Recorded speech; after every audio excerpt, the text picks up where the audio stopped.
Welcome to Grim Fiction, where darkness meets tranquility. Here, we weave haunting tales set to the soothing sound of rain, perfect for those who crave a touch of the eerie to drift off to sleep. Every night, immerse yourself in new stories that blend the mysterious with the calming, transforming your nights into a journey through the shadows. Subscribe now and let the rain carry you into a world of chilling tales posted daily, just for you. The moving truck rumbled down the cracked, winding road leading to the old farmhouse. Emily watched through the smudged window of the family car, her fingers tapping nervously on her thigh. The trees lining the driveway seemed to lean in, their bare branches scraping against the roof like skeletal hands. The sky was a dull, overcast gray, the air heavy with the scent of wet leaves and damp earth. It was late autumn, and the chill in the air seeped into Emily's bones as they approached their new home. Her father, Greg, was in high spirits as he parked the car and jumped out to greet the movers. "What a great find," he had kept saying during the drive. Her mother, Diane, tried to match his enthusiasm, but her forced smile didn't reach her eyes. Emily could sense the unease in her mother's voice, even if no one else did. The house had been abandoned for years, purchased at an unbelievably low price. It was supposed to be their fresh start after her father's company transferred him to this small, isolated town. But as Emily stepped out of the car and looked up at the house, her stomach twisted. The farmhouse loomed over her, its sagging roof and peeling paint giving it the appearance of a decaying corpse. The windows were dark and vacant, as if they were eyes that had been gouged out long ago. She shivered, pulling her jacket tighter around her. There was something deeply wrong with this place, but she couldn't quite put her finger on it.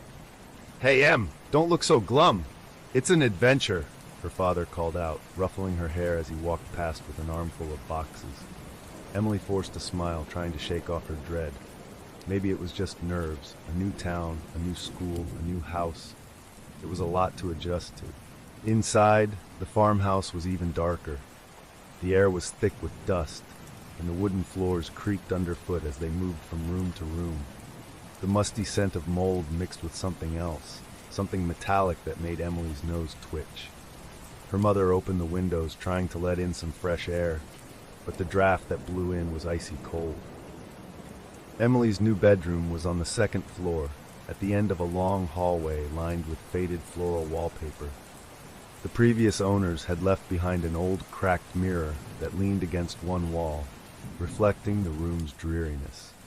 The bed frame was rusted, the floorboards uneven. As she set her box of belongings down, a chill ran down her spine. She couldn't shake the feeling that someone was watching her. That night, after hours of unpacking, the family gathered around the kitchen table for a late dinner. The kitchen was one of the few rooms that had been renovated, but even it couldn't escape the oppressive atmosphere of the house. The conversation was forced, the occasional silence filled only by the sound of the wind howling outside and branches tapping against the windows like bony fingers. After dinner, Emily decided to take a hot shower to relax. The bathroom was old and dingy, with a clawfoot tub that looked like it hadn't been used in decades. As the water steamed up the tiny room, Emily heard it again, a faint whisper, just on the edge of her hearing. She froze, her hands lathered with soap, listening intently. "Emily." The voice was soft, barely audible, like a breath against her ear. She whipped around, but the bathroom was empty. The whisper stopped as suddenly as it had begun, leaving only the drip of water from the faucet. Heart pounding, she quickly finished her shower, convinced it was just her imagination. The stress of the move was getting to her, she told herself. But as she stepped out of the bathroom, she nearly screamed. Her brother Max was standing there, staring at her with wide eyes. "Geez, Max, you scared me half to death," she scolded, trying to catch her breath. Max just blinked up at her, his face pale. "Did you hear it too?" he asked in a whisper. "Hear what?" Emily asked, her heart still racing. "The voice," Max said, his eyes darting nervously to the hallway behind her. "It's been calling my name." Emily's stomach dropped. She wanted to dismiss it as a trick, something Max was doing just to scare her. But the look on his face was too genuine. too frightened. "It's just the wind," Emily said, trying to reassure him. "These old houses make weird noises." Max nodded slowly, but Emily could see he wasn't convinced. She wasn't either. That night, as Emily lay in bed, she tried to focus on the sound of the rain pattering against the windows, but sleep wouldn't come. The house creaked and groaned as if it were alive, breathing around her. Her room was too cold, the air too thick. She pulled the covers up to her chin, her eyes fixed on the dark ceiling. Then she heard it again, the whisper. This time it was closer, almost as if someone were standing right beside her bed. Emily, her eyes shot open, her breath hitching in her throat. She turned her head slowly toward the mirror on the far wall. In its dim reflection, she saw the shape of a figure standing at the foot of her bed. The whisper grew louder, more insistent, and the shadowy figure seemed to move closer. Emily bolted upright, her heart pounding in her chest. But when she looked directly at the spot, there was nothing there. Only the darkness, pressing in on all sides. The whispering stopped, but the sense of being watched did not. She lay awake for hours, her eyes darting around the room, waiting for the whisper to return. But it remained silent, leaving her alone with her racing thoughts and the oppressive, suffocating darkness. Somewhere deep inside, Emily knew one thing for certain. They weren't alone in this house. Emily woke the next morning feeling groggy, her sleep broken by strange dreams she couldn't quite remember. The house seemed quieter in the daylight, less menacing, though it still held an air of discomfort. The shadows that had frightened her in the darkness now seemed to shrink back, hiding behind the worn walls and faded curtains. Downstairs, her father was cheerfully unpacking boxes in the living room, whistling a tune Emily didn't recognize. Her mother was in the kitchen, trying to coax the ancient stove into working. Max was at the table, absently stirring a bowl of cereal, his eyes distant. He looked exhausted, dark circles forming under his eyes. "Rough night?" Emily asked as she sat down beside him. Max didn't respond at first. He just kept stirring his cereal, the spoon scraping against the bowl in an irritating rhythm. Finally, he looked up at her. "It came back," he whispered, glancing around as if afraid someone would overhear. The voice, "It was in my room last night." Emily's stomach tightened. She had hoped that whatever she'd heard last night was just her imagination or exhaustion playing tricks on her. But hearing Max confirm it made her skin crawl. "What did it say?" she asked quietly, leaning closer. Max's face paled. "It just kept saying my name, over and over. It said it wanted to play." His voice was barely audible, his eyes wide with fear. Emily shivered, goosebumps prickling her arms. Before she could respond, their mother's voice cut through the air. "Come on, kids, enough whispering. There's still plenty to do before we're settled." Emily tried to push the conversation to the back of her mind as they spent the morning unpacking. But the house seemed to resist their presence. The lights flickered, despite her father's assurances that he had checked the wiring. The doors refused to stay shut, creaking open on their own, no matter how many times they were closed.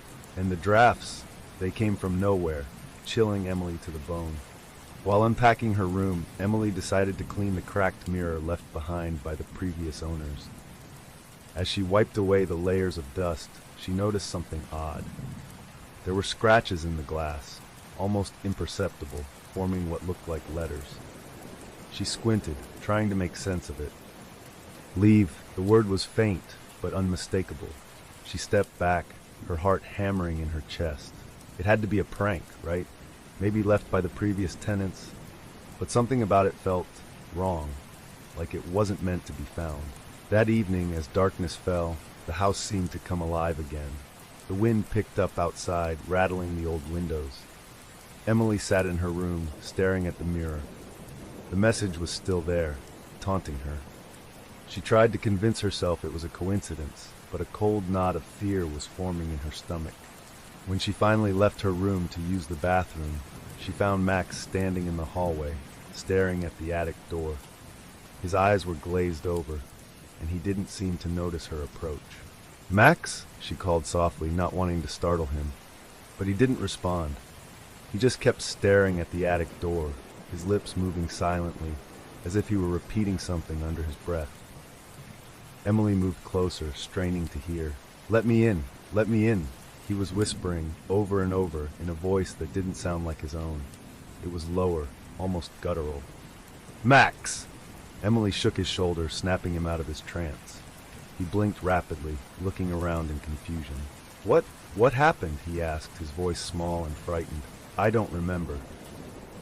"You were talking to the door," Emily said, trying to keep her voice steady. "Why were you doing that?" Max looked at the attic door, then back at Emily, his eyes welling with tears. "I don't know. I heard it calling me again." Emily's skin prickled with dread. Whatever was in this house, it was getting to Max, and she didn't know how to protect him from it. That night, she decided to stay awake and keep watch over her brother. She brought her blankets and pillow to his room, making a makeshift bed on the floor beside his.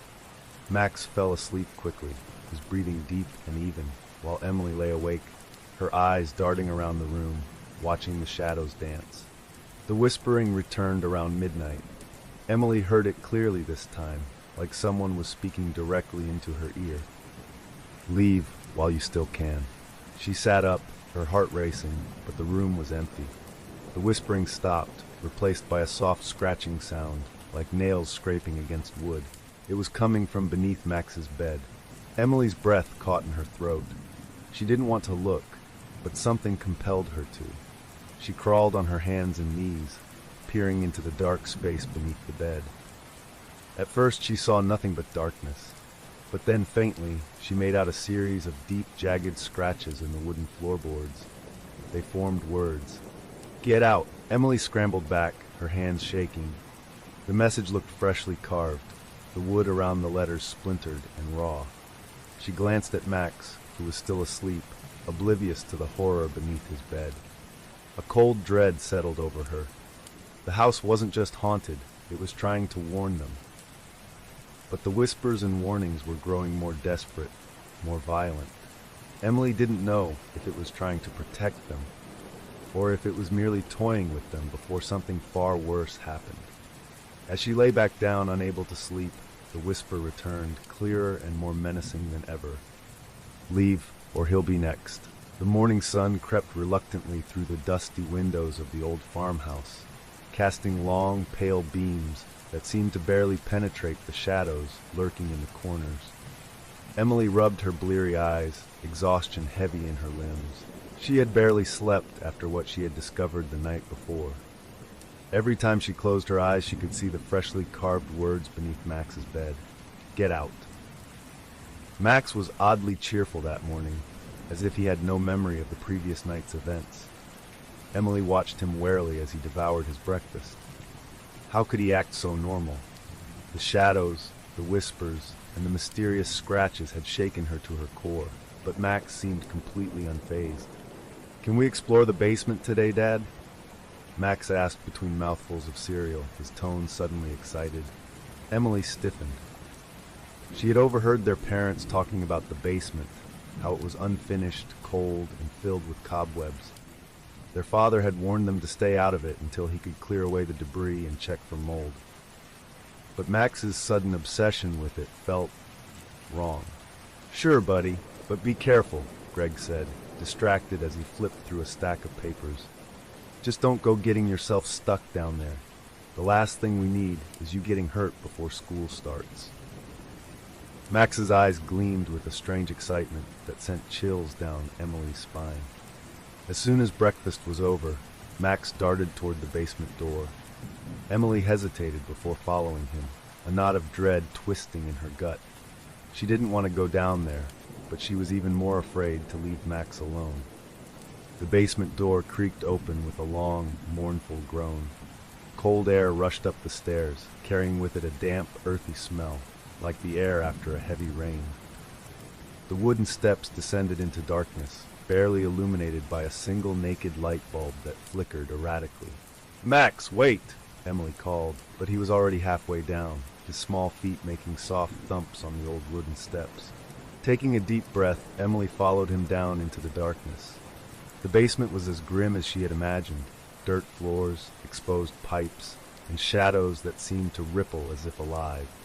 The air was frigid, and every step she took sent echoes through the cavernous space. "Max!" she called, her voice trembling, but there was no answer. Panic began to swell in her chest as she hurried deeper into the basement. The light overhead flickered again, and for a moment she was plunged into darkness.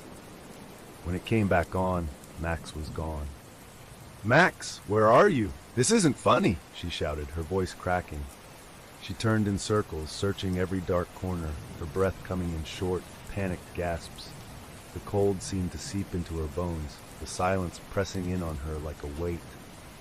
Then she heard it, a faint, rhythmic tapping, like fingers drumming on wood. Emily turned toward the source of the sound. In the far corner of the basement, she noticed something she hadn't seen before. A small, child-sized door, partially hidden behind stacks of old boxes and rotting furniture. The door was old, its paint peeling, and it was covered in cobwebs. "Max?" she called again, moving toward the door. She reached for the handle, but the moment her fingers brushed the cold metal, the tapping stopped. The basement seemed to hold its breath. She hesitated, a cold sweat breaking out on her forehead, but she had to find Max. Taking a deep breath, she pulled the door open, revealing nothing but darkness beyond. The air that wafted out was stale and frigid, carrying a faint, putrid scent that made her gag. She could barely see a few feet into the darkness beyond the doorway, but there was no sign of her brother. "Max," she whispered, stepping into the hidden room. The light from the basement barely penetrated the darkness, leaving her surrounded by shadows. As she took another step forward, her foot hit something soft. She glanced down and saw Max's favorite toy, a small, stuffed rabbit, lying on the ground, its fabric frayed and stained. Emily's heart pounded in her chest. How had it gotten here? Max wouldn't go anywhere without it. She knelt to pick it up, her hands trembling. As she did, the door behind her slammed shut with a deafening bang. She screamed, spinning around and fumbling for the handle. It wouldn't budge. She was trapped. The darkness pressed in on her, and the whispers began again, this time louder, surrounding her from every direction. Too late, he's ours now." Emily's breath came in ragged gasps as she pounded on the door. "Let me out, Max! Where are you?" Her voice echoed back at her, swallowed by the oppressive darkness. Suddenly she felt something cold brush against her arm, like skeletal fingers grazing her skin. She shrieked, stumbling back, her hands clawing at the door. The whispers turned into mocking laughter, filling her ears, drowning out her screams. The cold touch returned, this time wrapping around her wrist, pulling her deeper into the darkness. With a burst of desperate strength, Emily wrenched herself free, slamming her shoulder into the door. It burst open, throwing her back into the dim light of the basement. She gasped for breath, her heart racing, her eyes wide with terror. But when she looked around, the small door was gone. The wall where it had been was now solid brick, with no sign that there had ever been an opening there. It was as if the door had vanished, taking Max with it. Emily stumbled up the stairs, screaming for her parents. "Mom! Dad! Max is gone! He's gone!" Her parents rushed to her, confusion and concern etched on their faces. "What do you mean, gone?" her father demanded. "There was a door in the basement," Emily cried, tears streaming down her face. "He went through it, and then it disappeared. I tried to follow him, but..." Her father's expression hardened. "Emily, calm down. There's no door down there." "But I saw it. It was real," she insisted, her voice breaking. Her mother wrapped her arms around her, trying to soothe her, but Emily could see the doubt in her eyes. The police were called, and they searched the entire house, including the basement. But there was no door, no hidden room, nothing to indicate that Max had ever gone down there. The officers exchanged skeptical glances as they questioned Emily, but they found no evidence to support her story. The day stretched into night, and still, there was no sign of Max. The farmhouse grew eerily silent, the air heavy with despair. As Emily lay in her bed that night, exhausted and numb, she could still hear the whispers, taunting her from the darkness beyond the walls. Too late, he's ours now." The shadows crept closer, as if the house itself was alive and feeding on her fear. And deep down, Emily knew that whatever had taken her brother wasn't finished. Because once the darkness claimed a soul, it would not rest until it had taken another. The search for Max stretched into its third day, and the farmhouse became a revolving door for police officers, volunteers, and townspeople, all combing the area for any sign of him. Emily's parents were frantic, their voices hushed and strained as they spoke with the authorities. The house, which had once felt cold and unwelcoming, now seemed to smother them with a heavy silence that settled like dust in every corner. Emily sat on the edge of her bed, staring at the walls, trying to piece together the events in the basement. The whispering, the strange door that appeared and vanished, the way Max had seemed different before he disappeared. No one believed her story about the door. Her father had snapped at her when she insisted on it, his frustration spilling over after hours of futile searching. As the house grew darker that evening, the sense of dread gnawed at Emily. She hadn't slept properly in days, her dreams plagued by shadows reaching for her, whispering secrets she couldn't understand. Every time she closed her eyes, she saw that child-sized door again, heard Max's faint cries for help echoing in her ears. Determined to find some answers, Emily decided to explore the house on her own. If no one else believed her, she would prove that something was terribly wrong. She started with the attic. It was the only part of the house she had yet to explore, its entrance hidden behind a narrow door at the end of the second-floor hallway. The attic door was stiff, and it groaned in protest as she forced it open. A set of steep, narrow stairs led up into darkness. She hesitated, the shadows at the top of the stairs seeming to ripple as if they were alive. But Max's face flashed in her mind, his scared, pleading eyes on that last morning. Taking a deep breath, she climbed up, the old wood creaking beneath her weight. The attic was a maze of old furniture, dusty boxes, and forgotten relics covered in thick layers of cobwebs. The air was stale, filled with the scent of mildew and decay. Emily pulled out her flashlight, its beam cutting through the darkness like a knife. As she moved deeper into the attic, something caught her eye.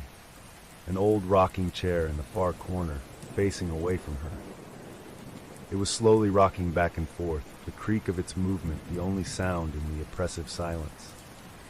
Emily's heart skipped a beat. There was no breeze, no reason for it to move. Swallowing her fear, she approached the chair. When she was close enough, she reached out a trembling hand to stop its movement. But as soon as her fingers brushed the worn wood, the whispering returned. "Emily, Emily, he's waiting for you." The voice was soft but insistent, like a breath against her ear. She spun around, her flashlight beam dancing across the cluttered attic, but she saw nothing. Just shadows upon shadows, shifting as if alive. Her pulse pounded in her ears as she backed away, stumbling over an old trunk. But then, her flashlight beam landed on something else, a small, leather-bound book tucked beneath a pile of rotting blankets. The cover was cracked and faded, but the name Agnes Thornton was scrawled in spidery writing across the front. Curiosity overtook her fear, and she reached for the book, her hands shaking. She flipped through the brittle, yellowed pages, which were filled with frantic scribbles. The entries dated back to the 1930s and spoke of strange happenings in the farmhouse, of voices in the walls and shadows that moved on their own. One passage in particular made her blood run cold. "The shadows whisper to me in the dead of night. They want something, know someone. They hunger for the souls of the young. I can hear them in the attic, in the basement, beneath the floors.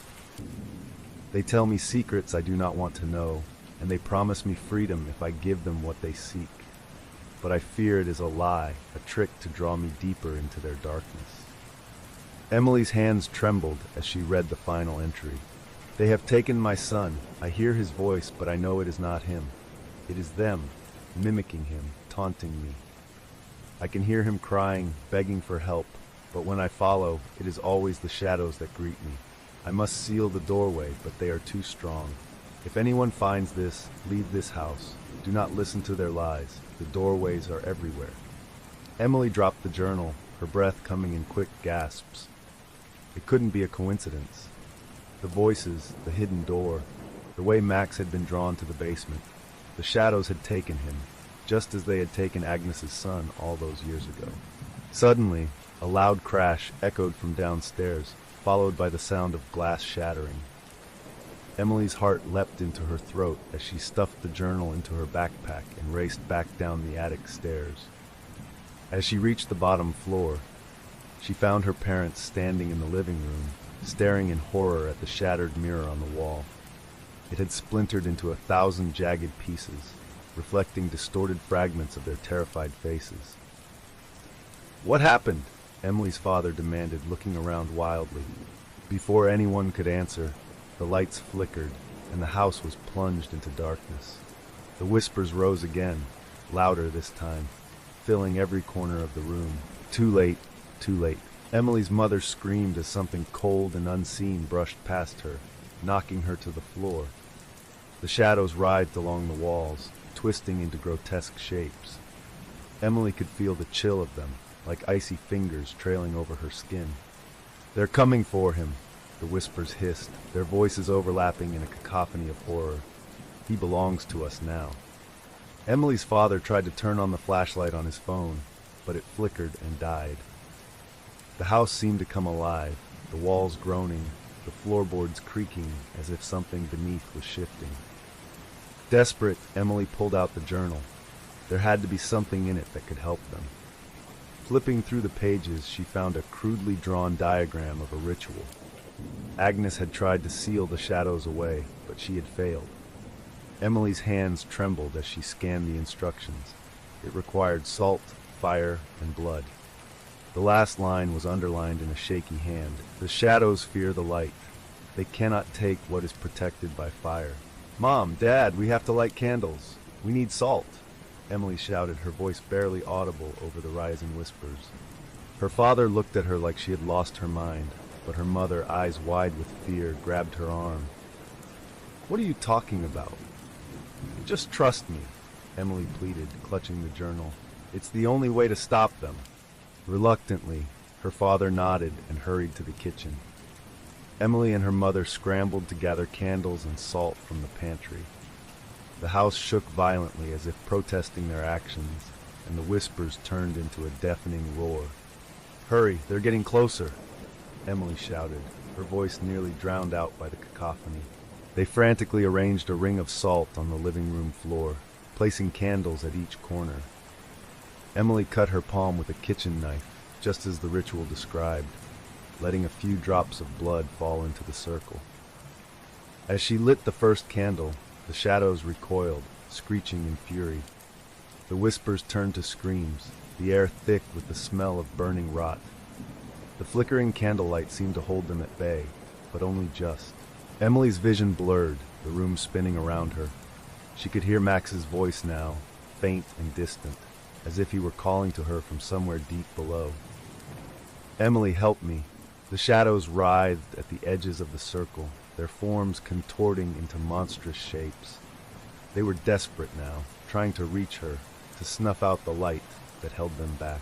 But Emily wasn't going to stop. Not until she had saved her bro. The candles burned low as dawn broke, a dim gray light seeping through the windows of the farmhouse.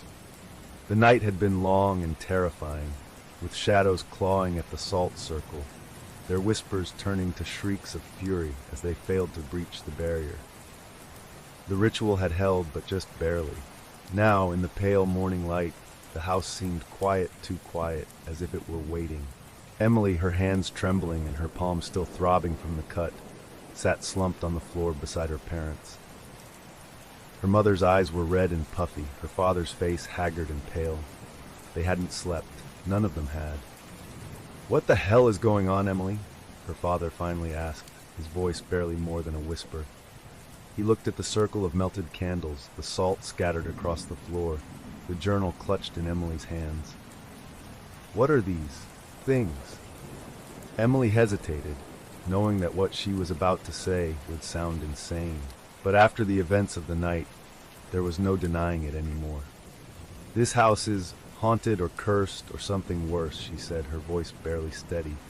I found this journal in the attic. It was written by a woman named Agnes Thornton, who lived here decades ago. She wrote about shadows that speak, that take children. It happened to her son, just like it happened to Max. Her parents exchanged a worried glance. Her mother spoke up, her voice trembling. "We need to get out of this house, Greg. We should have left the moment Max disappeared." Greg rubbed his tired eyes. "We can't just leave. We have to find him." He looked at Emily with a mixture of desperation and hope. "The journal, does it say anything about how to bring Max back?" Emily shook her head, fighting the tears that threatened to spill. "It only talks about sealing the shadows away, not how to reverse what's been done. But maybe there's something more. Agnes tried to seal them, but she didn't succeed. Maybe we can finish what she started." The police had called that morning, saying they would temporarily suspend the search until new leads emerged.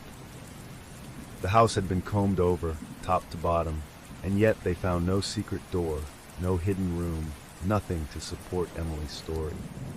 As far as they were concerned, Max had simply vanished, leaving behind a grieving family and a mystery they couldn't solve. But Emily knew better.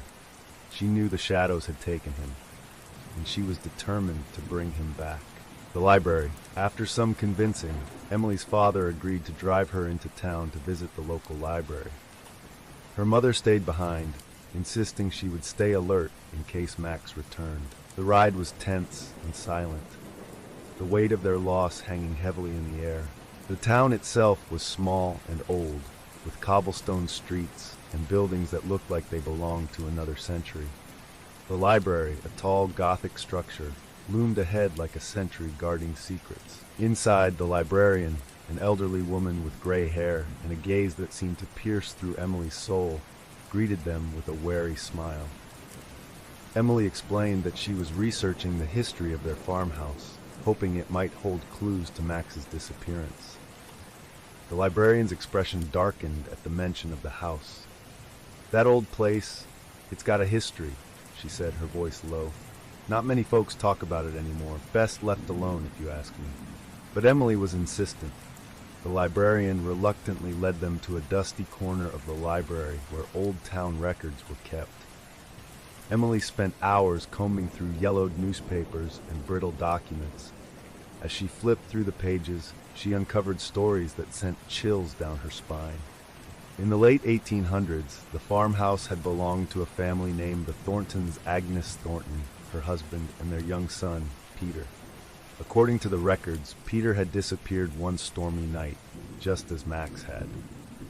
Neighbors reported hearing strange sounds coming from the house, whispers that Agnes became obsessed with finding her son, claiming she heard him calling for her in the walls. She was eventually committed to an asylum, where she died, raving about shadows that hungered for children's souls. But that wasn't the end of it. The house was sold several times over the next century. Each new family reported strange occurrences, voices, cold drafts, and in several cases, missing children.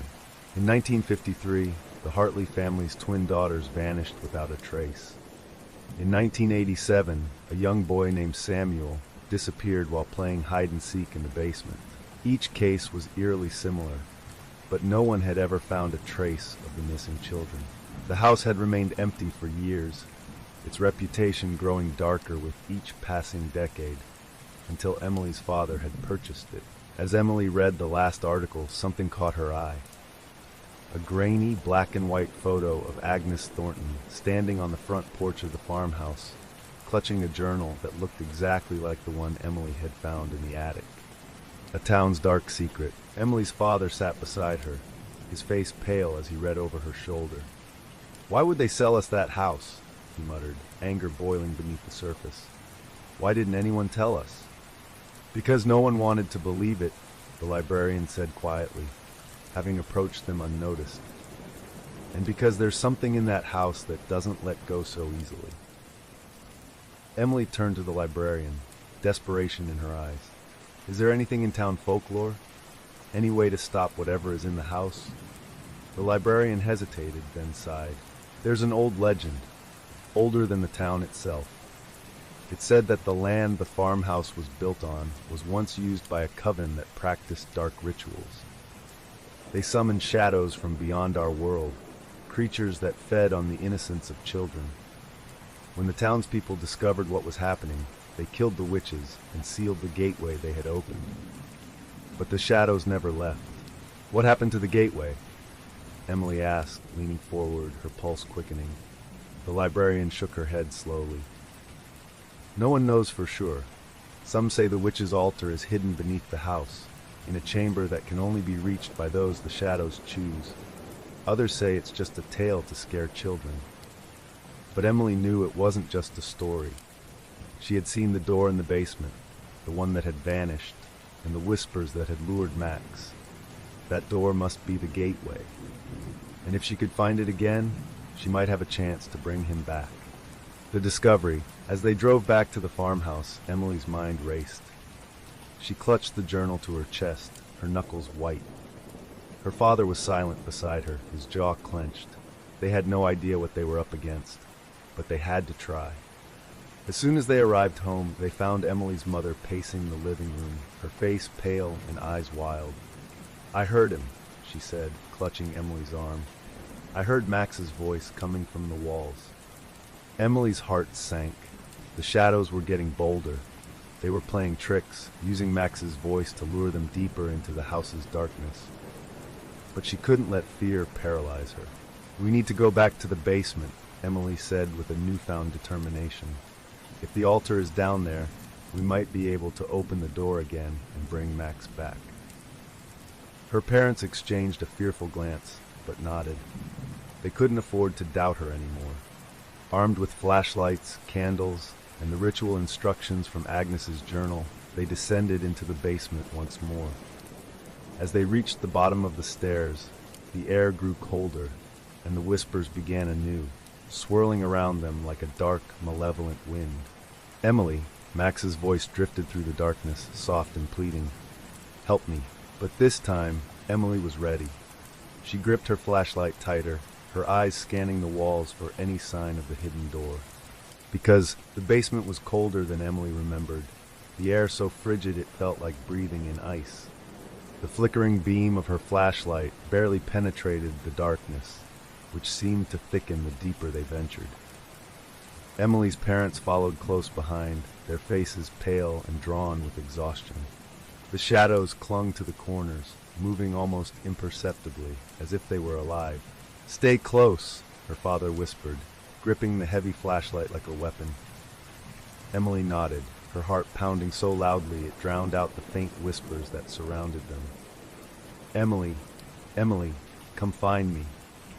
Max's voice echoed softly through the basement, the sound coming from everywhere and nowhere at once.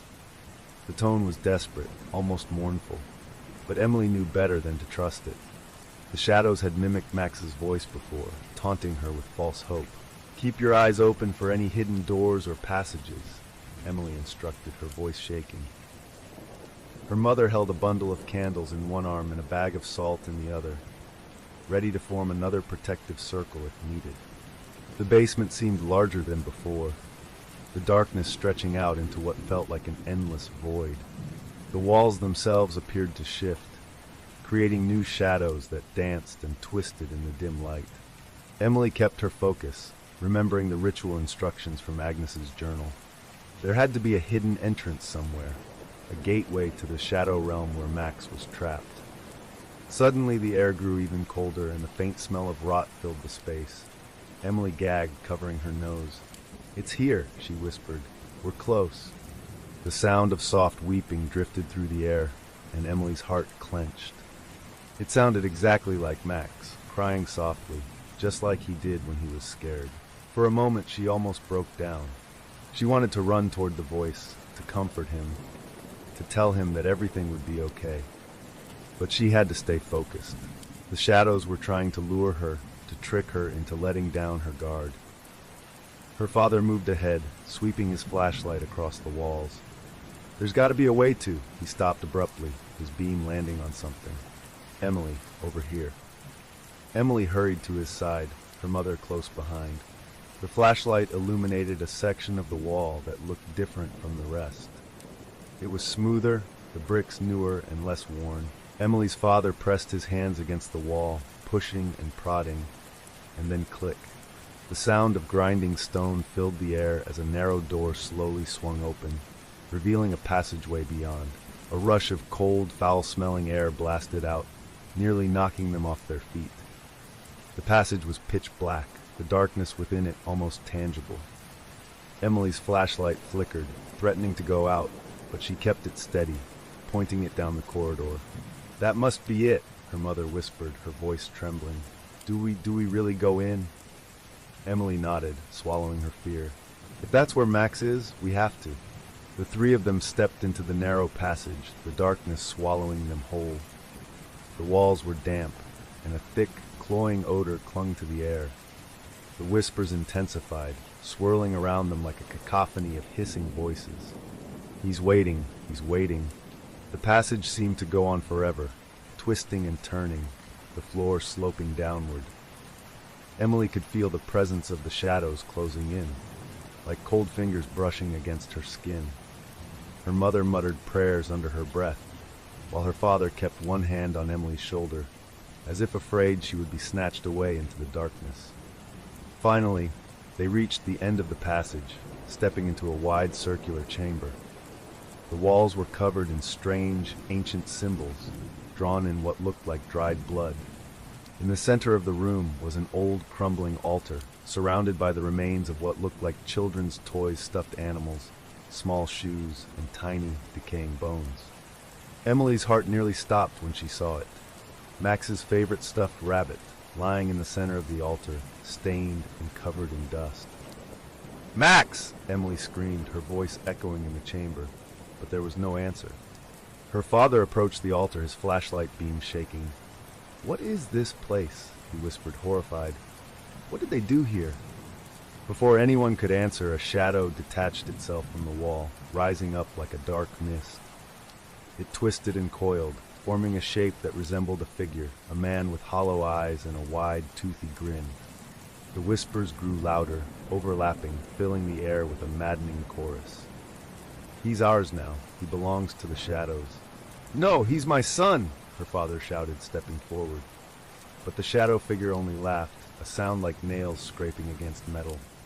Emily's mother quickly scattered a ring of salt around them, lighting one of the candles she had brought. The shadows recoiled, hissing in anger, but the laughter did not stop. "Your circle won't hold us forever," the shadow figure taunted. "You think you can take him back? You are far too late." But then from the darkness, a soft, trembling voice emerged. "Emily."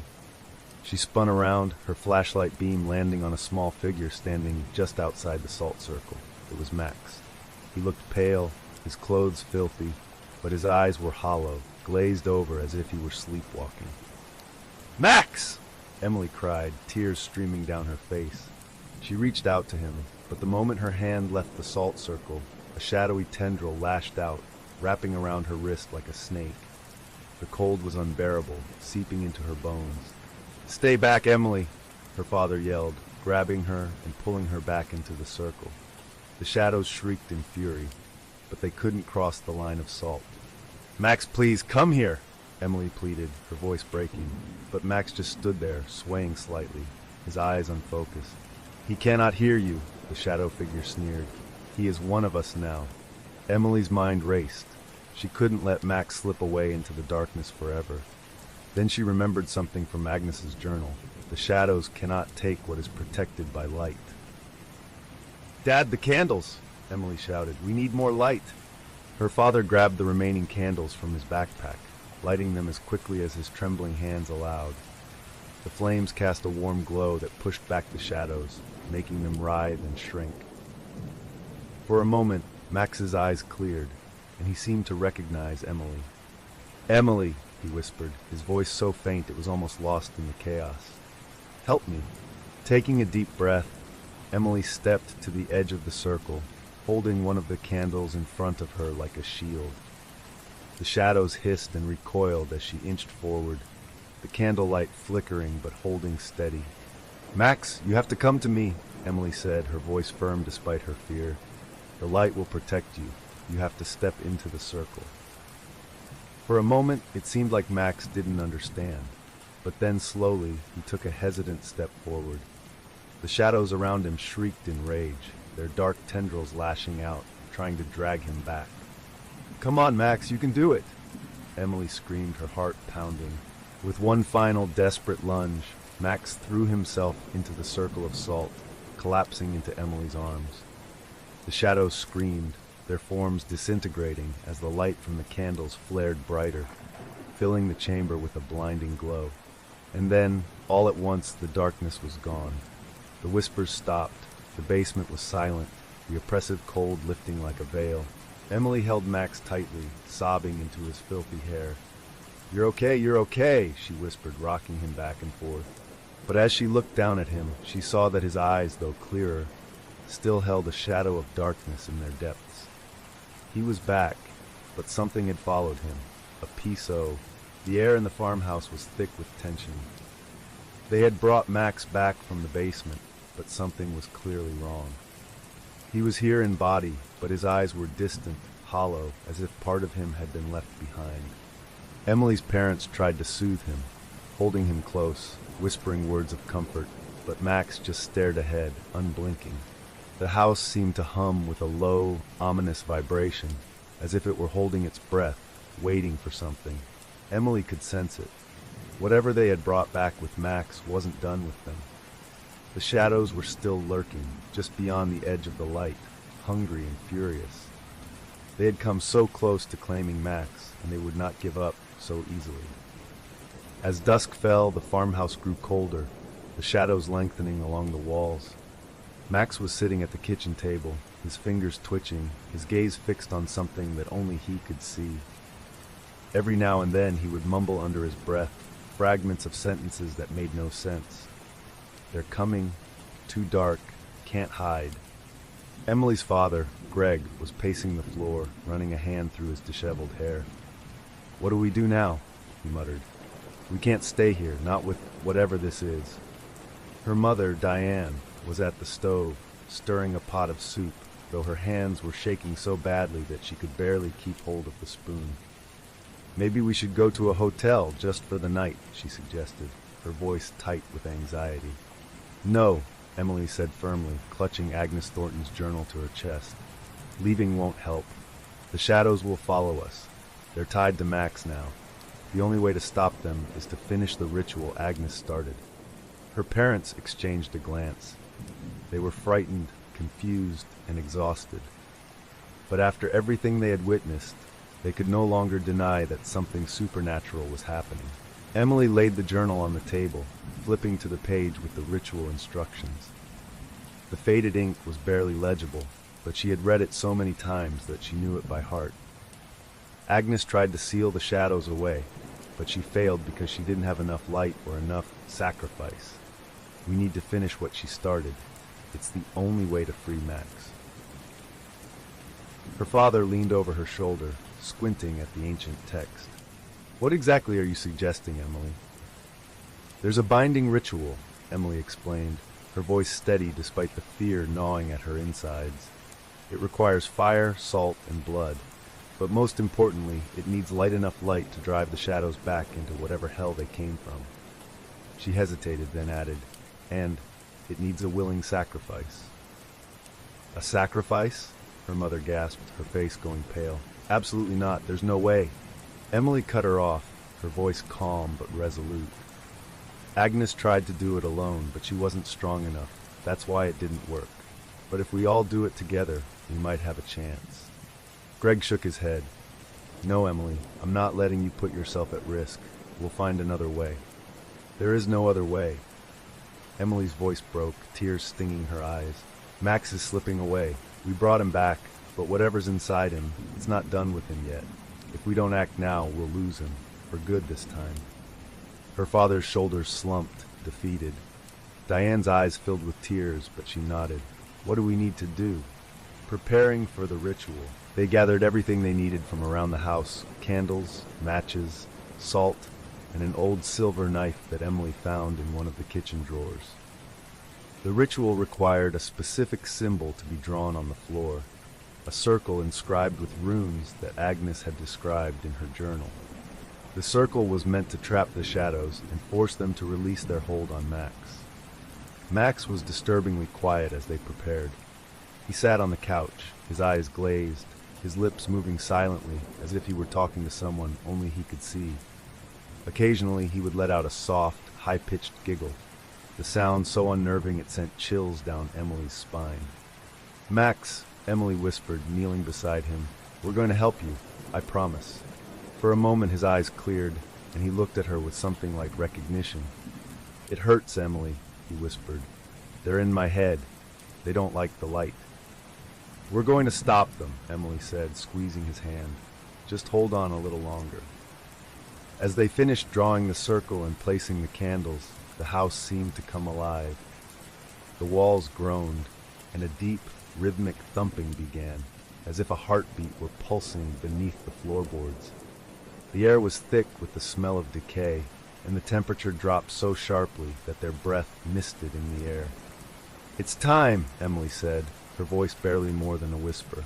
"The ritual begins." They placed Max in the center of the circle, his small body shivering uncontrollably.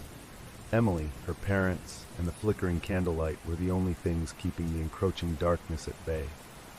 Emily's father gripped the silver knife, his face pale. "Are you sure about this, Emily?" Emily nodded. "We have to cut our palms and drip blood into the salt circle. It's the only way to bind the shadows." With trembling hands, each of them sliced their palms, the sharp sting of the blade sending jolts of pain through their bodies. The blood dripped onto the salt, hissing as it touched the ground. The air was filled with the acrid scent of burning, and the shadows inched closer, as if they could smell the blood. As they began to chant the words Agnes had written in her journal, the shadows screamed, a sound like 1,000 voices wailing in unison. The house shook violently, dust falling from the ceiling, the walls seeming to bend inward, as if they were being pulled by some invisible force. Max writhed in the center of the circle, his eyes rolling back into his head. "No, no, they won't let me go," he cried, his voice raw with terror. Emily pressed forward, her voice rising above the chaos. "Light the candles, all of them." Her mother frantically lit the candles, one by one. As each flame flared to life, the shadows recoiled, shrinking back, their forms twisting in agony. The air grew thick with smoke, and the shadows hissed and shrieked, their voices melding into an unbearable cacophony. But just as they neared the end of the ritual, Max's body convulsed violently. His mouth opened, and a guttural, inhuman voice erupted from him. "You think you can take him from us? He belongs to the darkness now." Emily's father grabbed Max, trying to hold him still, but the force that had taken hold of him was too strong. The candles flickered dangerously, the flames sputtering as the shadows surged forward, trying to extinguish the light. "We're losing him," Diane screamed, her voice breaking. "No, we're not," Emily shouted.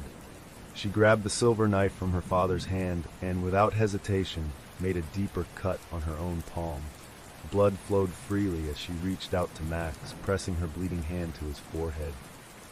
"By the light, I bind you," she screamed, the words torn from her throat. The circle of salt flared with blinding light, the candles burning brighter than ever. The shadows let out a final, ear-piercing wail before exploding into a cloud of dark mist that dissipated into nothingness. Max collapsed, his body limp, his breathing shallow. Emily's parents rushed to him, checking for a pulse. For a terrifying moment, there was nothing. Then slowly, Max's eyes fluttered open, his gaze clear for the first time in days. "Emily," he whispered, his voice weak but his eyes focused. "Is it really over?"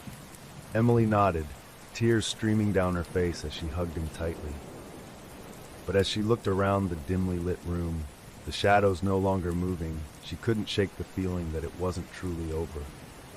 Because even though the shadows were gone, the house still felt hungry. And deep inside, she feared they had only won a temporary reprieve. The farmhouse was eerily quiet in the aftermath of the ritual. The once suffocating shadows that had filled every corner were gone, leaving only the faint flicker of candlelight dancing on the walls. Max was resting upstairs, weak but stable, his breathing shallow. Emily's parents had taken him to his room, hoping he could finally get some sleep. But Emily couldn't rest. The house still felt wrong. There was a tension in the air, as if the walls were holding their breath, waiting. She stood in the living room, staring at the remnants of the salt circle, her blood drying in dark patches on the floorboards. The ritual had worked, or at least it had seemed to work. They had forced the shadows back, but something was gnawing at the back of her mind. The journal's last pages had been missing. What if there was something crucial they had missed? Emily picked up the worn, blood-stained journal from the table, flipping through the pages frantically. Agnes's scrawled handwriting described the rituals, the sacrifices, the whispers. But just as she reached the final entries, the pages abruptly ended, torn and jagged. Whatever Agnes had discovered in her last days had been ripped away, lost to time. A sudden crash echoed through the house, jolting Emily out of her thoughts. She rushed toward the sound, her heart racing. It had come from Max's room. The darkness returns. She sprinted up the creaking stairs, nearly tripping in her haste. When she burst into Max's room, she found her parents standing over his bed, their faces pale with terror. Max was thrashing wildly, his eyes rolled back into his head, his mouth moving silently, as if he were in the throes of a nightmare. "What's happening to him?" Diane cried, trying to hold Max down as his small body convulsed. Greg looked at Emily, his eyes wide with desperation. "I thought we banished them," her father shouted. "We did everything you said, Emily." Emily's mind raced. The ritual had driven the shadows back, but perhaps it had only been temporary. As she stared at Max's twitching form, she realized with a sinking feeling that whatever they had done, it hadn't been enough. The shadows hadn't left, they had merely retreated, biding their time. Max's eyes snapped open suddenly, but they were wrong. His pupils were pitch black, the whites completely gone, like two dark, endless voids. He stopped thrashing and turned his head slowly to look at Emily. "Sister," he said, but it wasn't Max's voice. It was deeper, older, filled with a malevolent glee. "You think you can save him? You only delayed the inevitable." Emily's heart froze. "Let him go," she screamed, stepping closer, but the thing inside Max only laughed, a sound that sent icy chills down her spine. "He is ours now," it hissed. "You think your little ritual could stop us? You are nothing but a foolish girl playing with forces you don't understand." As if to punctuate its words, Max's body twisted in unnatural angles, his bones cracking grotesquely. Diane let out a scream, turning away, while Greg tried desperately to hold Max down. But the force inside him was too strong. It sent Greg flying across the room, slamming him into the wall with bone-crushing force. "No!" Emily cried, rushing to her father's side. He was unconscious, blood trickling from his forehead. "Max, no!" The thing possessing Max sat up in bed, his dark eyes locking onto Emily. "You tried to steal him back from us, but now we have a new bargain." The thing's voice was mocking, dripping with malice. A life for a life. Emily's breath hitched. She understood what it wanted. The shadows weren't satisfied with taking Max. They wanted more. They needed a willing soul to seal the ritual permanently, to close the doorway they had opened so long ago. "You're lying," Emily said, her voice barely more than a whisper. But her hands were trembling, and the thing in Max's body seemed to sense her fear. "It is the only way," it said, leaning closer, its dark eyes glittering. "Sacrifice yourself, and we will release him. Resist, and he will die, his soul torn apart until there is nothing left." Emily's mind raced. Could she trust it? Could she believe anything these creatures said? But then she looked at Max, at his small, trembling form. For a moment she saw a flicker of the real Max behind those black eyes, a glimmer of hope, of pleading. "Emily," he whispered, his voice breaking through the demonic growl. "It hurts, please." She couldn't let him suffer. She couldn't lose him again. The bargain. Emily made her decision. She turned to her mother, who was cradling Greg's limp form, tears streaming down her face. "Mom, listen to me," Emily said urgently. "Get Dad out of here. Take him to the car. Don't come back, no matter what you hear." Diane's eyes widened in horror. "No, Emily, you can't." Just go, Emily screamed, her voice cracking with desperation. If you stay, you'll all die. Diane hesitated, torn between her daughter and her unconscious husband. But then she nodded, a broken sob escaping her lips. She dragged Greg's limp body out of the room, casting one last tearful glance at Emily before disappearing down the hallway. Emily turned back to Max, who was now standing, his small frame hunched and twitching, his black eyes locked onto her. "You understand the terms," the voice said through his mouth. "Give yourself to us, and we will release him. The circle must be completed." Emily nodded, her heart pounding in her chest. "I agree. Take me." The shadows around the room surged forward like a tidal wave, enveloping her. The air grew freezing cold, and the darkness was so thick she couldn't see her own hands in front of her face. The whispers rose, turning into a deafening roar, a chorus of voices all clamoring for her soul. But Emily held on to one thought, Max. She couldn't let him die. If this was the price, she was willing to pay it. The darkness closed in, crushing her, squeezing the breath from her lungs. She could feel icy tendrils wrapping around her throat, her limbs pulling her deeper into the void. The pain was excruciating, like knives slicing into her skin. But then, through the darkness, she heard a voice, a soft, familiar voice. "Emily, please, don't do this." It was Max, the real Max. For a moment the darkness wavered, the shadows hesitating. Emily realized with a shock that Max was fighting back, pushing against the darkness from within. "No," the demon inside him screamed, its voice cracking with fury. "You belong to us." Emily summoned every ounce of strength she had left. "Max, you have to fight. I'm not leaving you," she shouted, her voice breaking through the cacophony.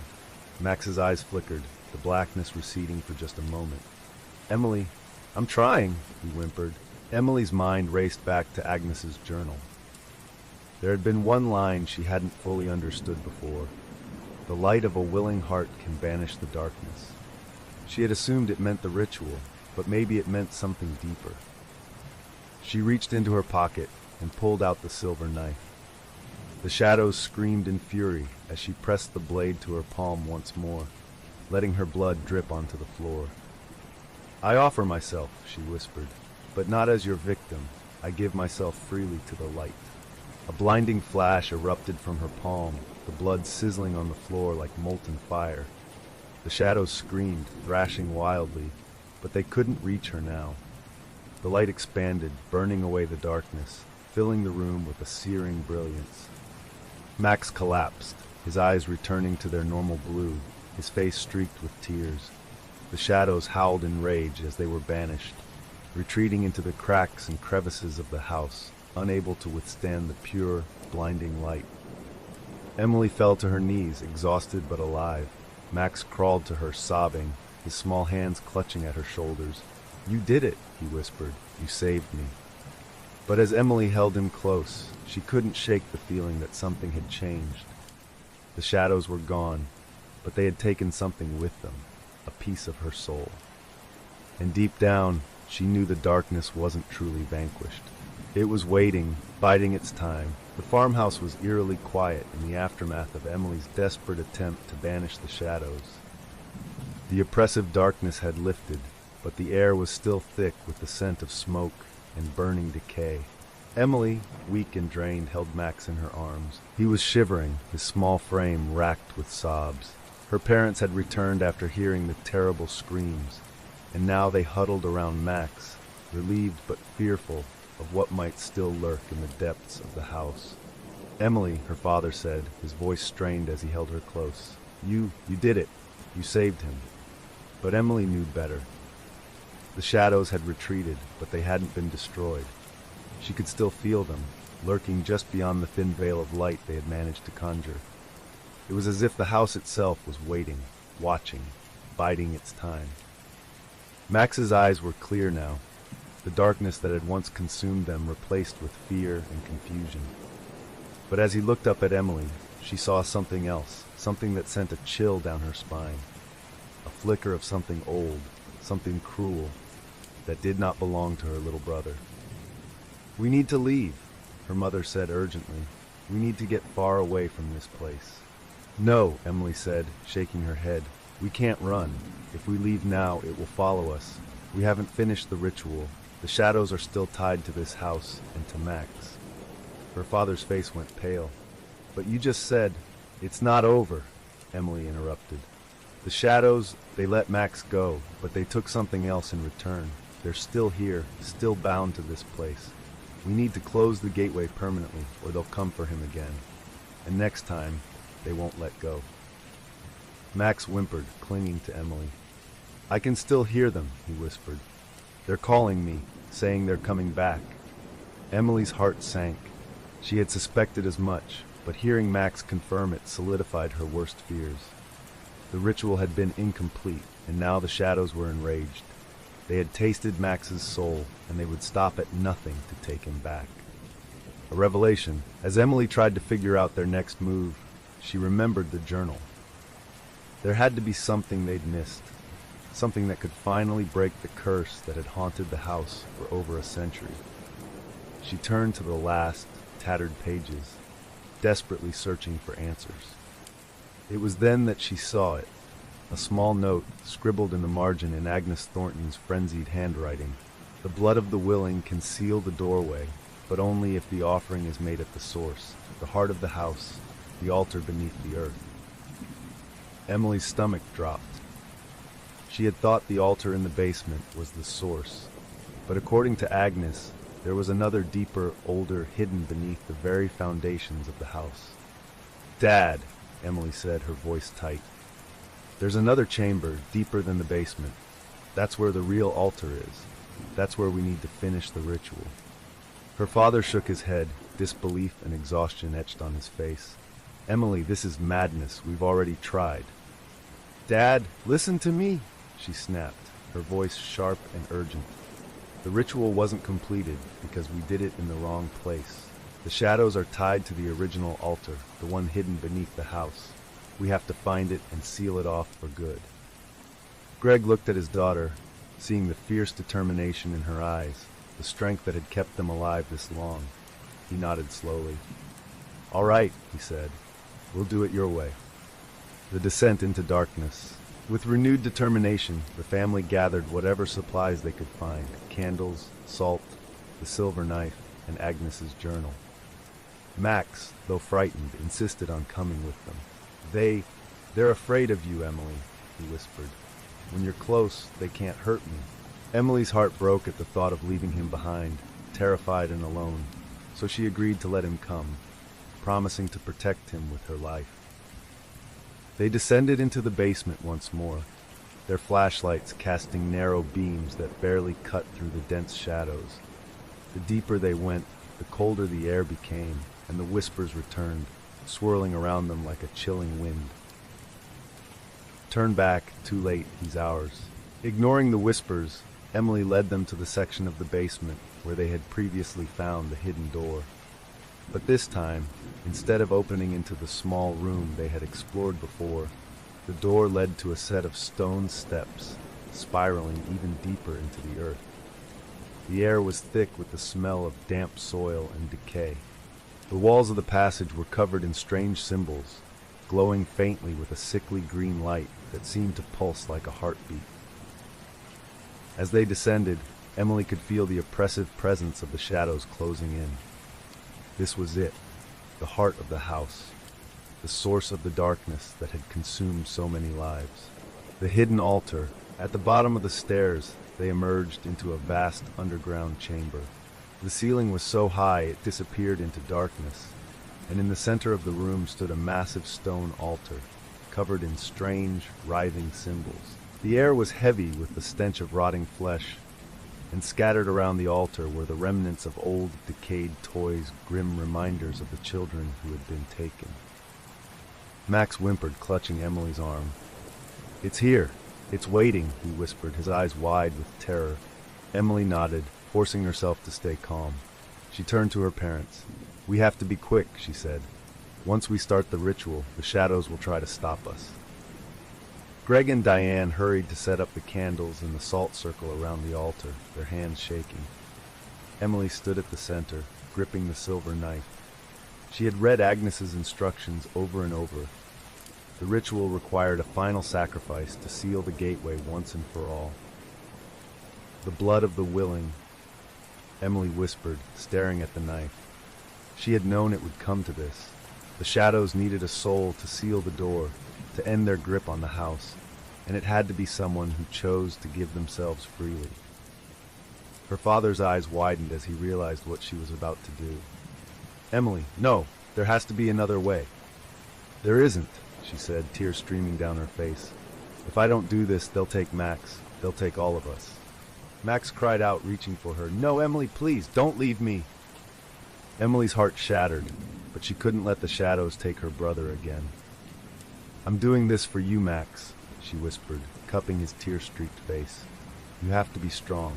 I love you. Without another word, she stepped into the center of the circle.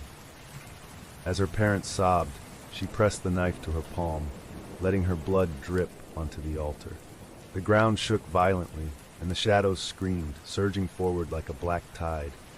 But Emily stood firm, her blood mingling with the ancient symbols on the stone. By my blood I bind you, she chanted, her voice steady even as the shadows clawed at her. By my soul I seal you.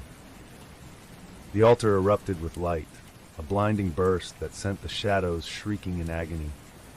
The ground beneath them began to crack, fissures opening up, swallowing the darkness. The chamber trembled as if it were being torn apart. Max screamed, Emily, no! But it was too late. The light enveloped her, burning away the shadows, sealing the gateway shut. The last thing Emily heard was Max's voice, crying out for her as the darkness dissolved into nothingness. And then there was only silence. When Greg and Diane finally opened their eyes, the chamber was gone. They were back in the basement, the air clear and the oppressive weight lifted. Max was on his knees, sobbing uncontrollably. But Emily was gone. The house, now devoid of its shadows, stood silent. The whispers had ceased, the darkness lifted, but at what cost? Max looked up at his parents, his eyes red and swollen. She saved me, he whispered. But she's gone. Greg held his son tightly, tears streaming down his face. They had won, but they had lost everything that mattered. And somewhere deep beneath the earth, in a realm beyond light, Emily stood alone. The shadows were gone, but she was trapped, sealed away to protect the world from their return. Forever, a heavy silence had fallen over the farmhouse. Dawn broke, casting a golden light through the cracked windows, but it felt hollow, almost mocking. Emily was gone, her sacrifice sealing the shadows beneath the earth, and the house that had been their prison for so long. But the cost had been immeasurable. Max sat on the porch steps, his small frame hunched, his eyes hollow and vacant. The morning air was crisp, birds sang in the trees, but all of it felt distant, unreal. His parents were inside, speaking in hushed, broken tones to the police officers who had finally arrived. They were trying to explain the inexplicable, how one child had been saved, but their daughter had vanished without a trace. Max's fingers twitched nervously in his lap. He could still hear Emily's last words echoing in his mind, her voice steady even as she faced the darkness alone. I'm doing this for you, Max. Be strong. But he didn't feel strong. He felt like a hollow shell, his heart aching with guilt. The shadows might have left the house, but they hadn't left him. They had taken something from him, a darkness that lingered at the edges of his thoughts, whispering faintly when the world grew quiet. The sound of approaching footsteps pulled Max from his thoughts. Detective Harris, the lead investigator, a tall man with graying hair and tired eyes, approached him cautiously. Hey, kiddo, Harris said softly, crouching down to Max's level. I know you've been through a lot, but I need to ask you some questions, okay? Max nodded numbly, his gaze fixed on a patch of overgrown grass. He barely heard the detective's questions. Where was Emily? What had happened in the basement? How had they survived? But Max had no answers that made sense, only images in his mind of shadows and screams, and Emily's eyes filled with determination. They took her, Max finally whispered, his voice barely audible. The shadows, she gave herself so they would let me go. Harris sighed, rubbing the back of his neck. It was clear he didn't believe Max's story. but he couldn't deny the haunted look in the boy's eyes. The farmhouse had been a scene of chaos and blood, yet no evidence could explain what had truly transpired. A fractured family. Inside the house, Diane and Greg sat in the dimly lit kitchen. The officers had left, and the house was silent once more. Diane stared blankly at the cold cup of coffee in front of her, her hands shaking uncontrollably. "We have to find her," she whispered, her voice cracking. "We can't just leave her there." Greg leaned forward, his face gaunt and pale. "Diane, we don't even know where to start. There's nothing left to find." "We can't give up," she shouted, her voice raw with desperation. "She's our daughter, Greg. I won't accept that she's gone." But deep down, they both knew the truth. The ritual had closed the gateway, sealing Emily on the other side. She had chosen to sacrifice herself to save Max, and there was no way to bring her back. Max stood in the doorway, listening to his parents argue. Guilt gnawed at him. It was his fault. If only he had been stronger, if only he hadn't been drawn to the shadows. But now Emily was gone, and he was here, an empty shell, haunted by whispers that never truly stopped. The final message. That night, after everyone had finally collapsed into a fitful sleep, Max found himself unable to rest. He kept hearing it, the faint, distant whispers that had once filled the house. But now they were different. They weren't taunting him, they were calling him. "Max, find me." His heart pounded as he slipped out of bed, the wooden floor cold beneath his bare feet. He crept through the darkened house, the only sound the soft creak of the floorboards beneath him. The whisper grew louder, drawing him toward the basement once more. "Emily?" he whispered into the darkness, his voice trembling. The shadows had receded, but the house still held an aura of dread, as if it were holding on to the echoes of what had transpired. He reached the basement door, his hand trembling as he pushed it open. The air was cold, a faint, lingering scent of decay wafting up from below. But there was no hesitation in his steps this time. He descended into the darkness, guided by the whispers that only he could hear.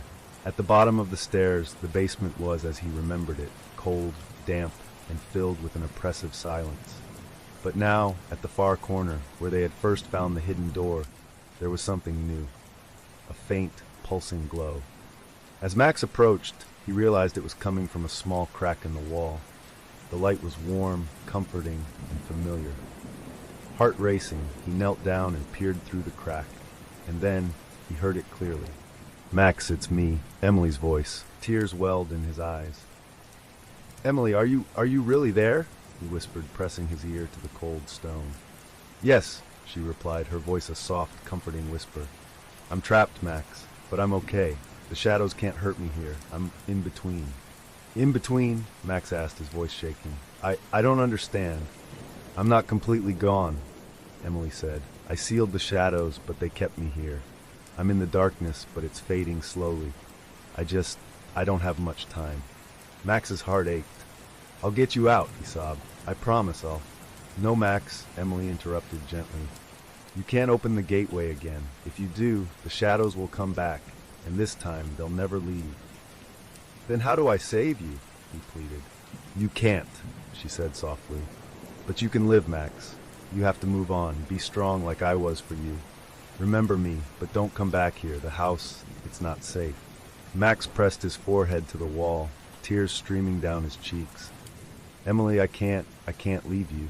"You have to," she said firmly. "Promise me, Max. Promise me you'll live." A long silence filled the air, broken only by Max's quiet sobs. "I promise," he finally whispered. "Goodbye, Max," Emily said, her voice growing faint. "I love you." And then, the light behind the wall dimmed, flickered, and vanished, leaving Max alone in the darkness. Epilogue moving on.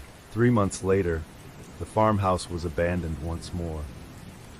Diane and Greg had sold it to the bank, wanting nothing more to do with the cursed place that had taken their daughter. The townspeople whispered of the strange events that had occurred there, but the truth of what happened remained a secret between the family. Max had changed. He was quieter, more withdrawn, but there was a strength in him that hadn't been there before. He had kept his promise to Emily.